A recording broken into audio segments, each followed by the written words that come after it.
which society's thinking begins to shift, so that the context in which we find ourselves mired in this never-ending spiral of material, political, and social decline that leads to all of these basement level statistics that we all abhor.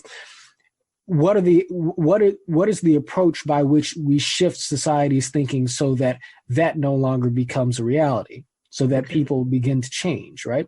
And so that's where I go to next. And the thing that I know does not work is that if we are to establish the civic base, the civic foundation, wherein a broader culture of discourse in this country allows for the fluidity of reason in discussion to ultimately begin to stabilize out across the landscape, there's a certain way we have to engage each other to establish that. Straight on argument at all times, as if every day on the calendar was election day in a presidential election, is not the way to do that. And yet that's the way we have been living for years. Now, there is a place for, and obviously you excel in this much as anybody, but there is a place and there is also particular moments where you have to throw caution to the wind and say, I'm making the bold stand for truth. I will die on this hill. And even if I lose the argument, I'm going to go down in fire and glory. People will remember it and the next generation will carry on. There's always a place for that. I look forward to those moments myself. Man, I ran for office. I ran against Maxine Waters.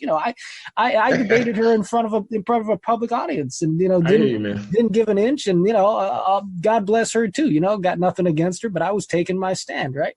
And that's why we have elections.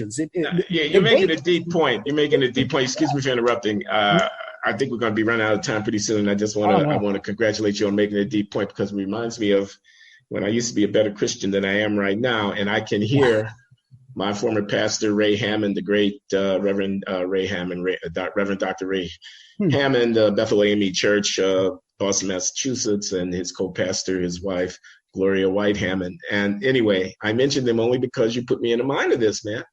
Because what would be said in the prayer meeting on a Wednesday morning, okay, what I'd be praying for would be humility, okay? Right.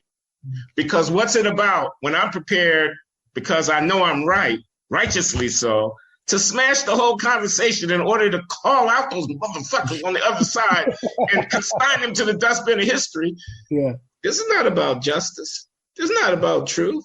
This is not about righteousness. This is about ego. This is about self-affirmation and whatnot. And I need to stifle that down and ask the Lord to make me a humble servant and to show me the way and to still me for a moment right here, right now, so that I can hear the other person and maybe his spirit will move in this moment. You know what I'm saying? It look like you've been to church once or twice yourself.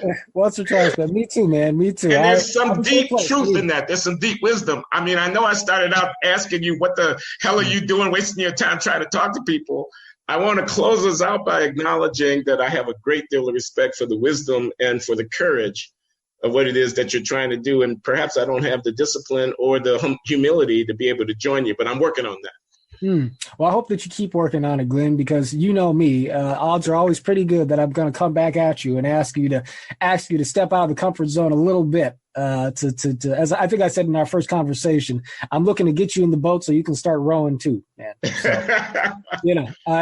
it's a journey for all of us, Glenn. I mean, really, life really is. I'll get religious for a second because, at the end of the day, I mean, I am a believer. I do believe in the redemptive message of the Gospels. And, salvation is a salvation of the spirit. It's finding a way to release your hatred but not lose your grip on truth. And if we can do that, we can get to where we need to be.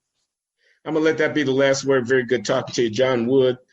Braver Angels, formerly Better Angels, trying to heal the breach in the partisan divide of American politics. Thanks for coming on the Glenn Show, John.